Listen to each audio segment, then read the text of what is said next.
ये क्या बकवास कर रही हो तुम? आहान मेरे पति हैं, शनाया ने चिल्लाते हुए कहा। इधर आहान का दिमाग काम नहीं कर रहा था। आहान को किसी और लड़की के साथ देखकर शनाया का गुस्सा 7वें आसमान पर था। इधर आहान ये सोच रहा था कि कहीं ये शौर्य और शगुन की कोई साजिश तो नहीं, मेरे और शनाया के रिश्ते को खराब करने की। Welcome back to the channel. मैं हूं रणवीर सिंह आपके साथ। उम्मीद करता हूं कि आप सब खैरियत में होंगे। अगर इन कहानियों का अच्छा अनुभव चाहते हैं तो मैं आपसे गुजारिश करूंगा कि इस कहानी को आप फर्स्ट एपिसोड से सुने।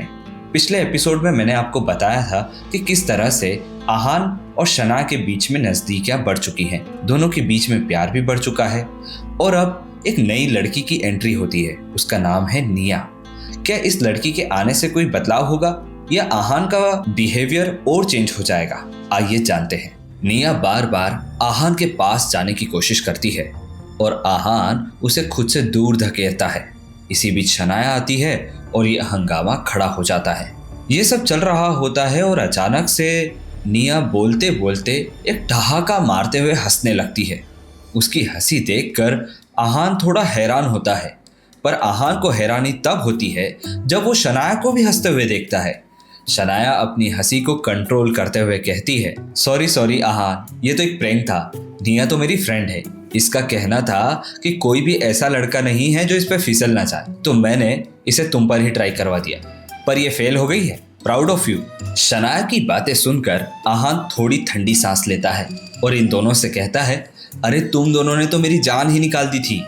तभी निया एक जोक क्रैक करते हुए आहान से कहती है, वैसे आप चाहे तो मैं आपकी बीवी बन सकती हूँ जीजू। तभी आहान घूरते हुए निया से कहता है, शट अप।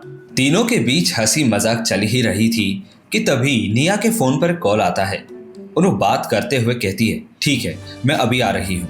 वो शनाया से कहती है कि सॉरी यार शनाया, मुझे एक अर्जेंट काम आ गया है, मुझे जाना होगा। बस इतना कहकर निया वहां से चली जाती है और इधर शौर्य अपनी दोनों टांगों पर खड़े होकर 6 घंटे से अपने पापा का इंतजार कर रहा था। अब तो उसके पेशेंस के साथ उसके पैरों के सेंसेशन भी खत्म हो रहे थे। तभी उसके पापा वहां आ जाते हैं। जैसे ही आते हैं शौर्य उनसे पूछता है, क्या हुआ डैड, क्या दादाजी ने मुझे माफ़ कर दिया? नीरज गिल उसे कहते हैं, देखो उन्होंने तो तुम्हें माफ़ कर दिया, पर मैं तुमसे अभी भी नाराज़ हूँ। तुम्हें ये सलूक दादाजी के साथ नहीं करना था। वो घर के बड़े हैं और उनके डिसीजंस मायने रखते हैं। शौर्य उनसे तहे दिल से माफ़ी मांगता है और कहता है, पापा मुझे माफ़ कर दीजिए, मैं अगली बार ऐसी गलती नहीं करूँगा। नीरज गिल अपने बेटे को समझाते हुए कहते हैं, देखो प्रोजेक्ट की चिंता तो तुम छोड़ दो, वो तो सब हो जाएगा, पर कल दादाजी मनाली जा रहे हैं, तो याद रहे मनाली जाने से पहले हमें उनसे मिलने जाना है। अपने पापा की ये बात सुनकर इस बात के पीछे का राज जान जाता है और मुस्कुराते हुए वहां से चला जाता है। डिनर करने के बाद शनाया को नींद नहीं आ रही थी। वो बार बार करवट ले रही थी क्योंकि अब दिल और दिमाग में सिर्फ और सिर्फ आहान चल रहा था। शनाया के न जाने क्या मन में आता है और वो उठकर आहान के रूम की तरफ चली जाती है। जैसे ही आहान दरवाजा खोलता है शनाया उसके सामने खड़ी होती है। शनाया ने एक बहुत अच्छी नाइट ड्रेस पहन रखी थी। शनाया को यूं देखकर आहान थोड़ा कंफ्यूज होता है और हैरान भी रह जाता है। वो शनाया से पूछता है, क्या हुआ शनाया, आपको कुछ काम था क्या? आहान के इतने सवाल करते ही शनाया पूरी तरह से ब्लैंक हो जाती है। उसे कुछ समझ में नहीं आता। वो इधर उधर देखने लगती है। फिर आहान उससे फिर पूछता है, क्या हुआ, आपको कुछ चाहिए था? आहान से नजरें चुराते हुए शनाया इधर उधर देखती है और फिर कहती है, वो मेरे रूम की लाइट खराब हो गई है। आहान के सामने शनाया बहाना बनाते हुए कहती है। शनाया की बात सुनकर आहान कहता है, ठीक है मैं ठीक कर देता हूँ। इतना कहते ही आहान दरवाजे की तरफ बढ़ा ही था कि शनाया ने उसका रास्ता रोक लिया और वो कहती है, नहीं कोई ज़रूरत नहीं है, क्या मैं यहाँ नहीं सो सकती? तो आहान उसे बड़ी नादानी तरीके से जवाब देता है, ठीक है आप यहाँ सो जाइए, मैं आपके कमरे में जाकर सो जाता हूँ। आहान फिर जाने लगता है और शनाया मन में सोचती है, क्या आहान इतना नादान है कि वो मेरी बातों को नहीं समझ पा रहा? वो आहान को जाते हुए रोकती है और कहती है, रहने दीजिए, मैं ही जाकर सो जाती हूँ अपने रूम में, वैसे भी रात को लाइट का क्या ही काम है। वो आहान को नज़रअंदाज करते हुए वहाँ से चली जाती है। शनाया फिर सोने के लिए जाती है और फिर उसे नींद नहीं आती। अब वो सोचने लगती है और वो खुद से कहती है, मैं दुनिया की सबसे बड़ी बेवकूफ़ लड़की हूँ। अरे क्या ज़रूरत थी उस आहान के रूम में जाने की।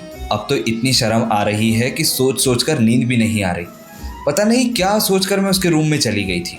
जैसे ही रात ढलती है और सुबह होती है, आहान और शनाया ऑफिस पहुंच जाते हैं। आहान शनाया के पूरे ऑफिस को अरेंज करता है और सब कुछ शनाया को प्रिपेयर कर देता है। आहान भी अपने ऑफिस के लिए निकल ही रहा था कि तभी एक लड़की की आवाज़ आती है, हट जाओ सामने से। आहान जैसे ही आवाज़ को सुनकर हैरानी से देखता है तो वो लड़की कोई और नहीं, शगुन होती है।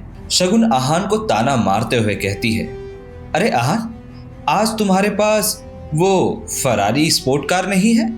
क्या हुआ? क्या रेंट के पैसे खत्म हो गए? मुझे तो लगा था कि तुम शनाया को उसी कार से ड्रॉप करने आओगे और उसी कार से लेकर के जाओगे। आहान फिर भी थोड़ा शांत मिजाज का है, पर शनाया से ये सब कुछ सहन नहीं हुआ और वैसे भी वो अपने दिन की शुरुआत इन घिसे पीटे डायलॉग से नहीं करना चाहती थी। वो शगुन का मुंह बंद करवाते हुए कहती है, शगुन, क्या तुम यहाँ से धक्का खाकर जाना पसंद करोगी? मुझे अच्छे से याद है कि मैंने किस तरह से तुम्हें और शौर्य को घर से बाहर निकाला था। शनाया की बातें सुनकर शगुन के चेहरे का रंग उड़ गया, मानो शनाया ने उसकी दुखती नस को ही पकड़ लिया था। शगुन के सामने उस दिन का सीन आंखों में आ गया था जब शनाया ने शौर्य और शगुन को घर से बाहर निकाला था। शगुन ने भी शनाया पर हमला करते हुए कहा, अच्छा तो तुम स्प्रिंग कॉर्पोरेशन वाले डील को लेकर इतना उछल रही हो ना? तुम्हें पता नहीं कि उस प्रोजेक्ट से दादाजी ने तुम्हें निकाल दिया है। शगुन की कही बात पर शनाया को बिल्कुल यकीन नहीं होता। वो सोचती है कि अरे, मैंने कल ही तो ये प्रोजेक्ट दिलाया था और आज दादाजी ने मुझे प्रोजेक्ट से बाहर निकाल दिया। ऐसा कैसे हो सकता है? मैं दादाजी से बात करूंगी, कहाँ है वो? तभी शगुन फिर उसे पलटकर जवाब देती है, दादाजी तो मनाली चले गए हैं। उन्होंने कहा है कि वो कुछ आराम चाहते हैं। और इतने में ही शौर्य वहाँ आ जाता है और बड़ी ही अकड़ के साथ कहता है, और अब तुम भी आराम करो, इस प्रोजेक्ट को मैं संभाल लूँगा। शनाया थोड़ा सा हिचकिचाती है और परेशान होते हुए गुस्से में शौर्य से कहती है, अच्छा तो दादाजी ने तुम्हें ये प्रोजेक्ट दिया है और किस बुनियाद पर दिया है? शनाया को प्रोजेक्ट से बाहर करने की बात सुनकर शनाया को जरूर शौक लगा, पर आहान को पहले से पता था कि शौर्य और उसके पिताजी नीरज गिल किसी भी हद तक जा सकते हैं इस प्रोजेक्ट को हासिल करने के लिए। जब शनाया गुस्से में ये पूछती है कि किस बुनियाद पर तुम्हें ये प्रोजेक्ट मिला है, तो शौर्य और अकड़ कर कहता है, किस बुनियाद पर? अगर तुम्हें याद ना हो शनाया गिल, तो मैं तुम्हें बता दूं कि मैं गिल खानदान का एक लौता वारिस हूँ, एक लौता। और क्या ये रीज़न काफ़ी नहीं है? जब शौर्य शनाया से इतना अकड़ में बात कर रहा था तो आहान उसे घूर रहा था। शौर्य ताना मारते हुए आहान से कहता है, तो मिस्टर आहान, क्या तुम्हें पता है कि तुम्हारी इस खूबसूरत बीवी ने किस तरह से वो स्प्रिंग वुड वाली डील करवाई है? आहान उसे फिर घूरे जा रहा था। शौर्य यहाँ नहीं रुका, उसने अपने मुंह से जहर उगलना शुरू कर दिया। तुम्हारी इस कैरेक्टर लेस बीवी ने, बस शौर्य का इतना कहना हुआ कि आहान से एक पल ना रहा गया। वो आगे बढ़ा और जोर का थप्पड़ शौर्य के चेहरे पर चढ़ दिया। जैसे ही आहान ने शौर्य को थप्पड़ मारा, शौर्य गुस्से में चीख उठा, तुम्हारी हिम्मत कैसे हुई गिल खानदान के वारिस पर हाथ उठाने की? तुम जानते नहीं, अगर ये बात दादाजी को पता चलेगी तो तुम दोनों को घर से बाहर कर देंगे। शौर्य की बात सुनकर आहान एक एटीट्यूड में कहता है, तुम्हें क्या लगता है मैं उस आनंद गिल से डरता हूँ? जैसे ही आहान का इतना कहना होता है, शौर्य और शगुन तो क्या, शनाया तक दंग रह जाती है। अचानक से ही क्या हुआ? सीधा साधा दिखने वाला आहान इतने एटीट्यूड में क्यों बात कर रहा है?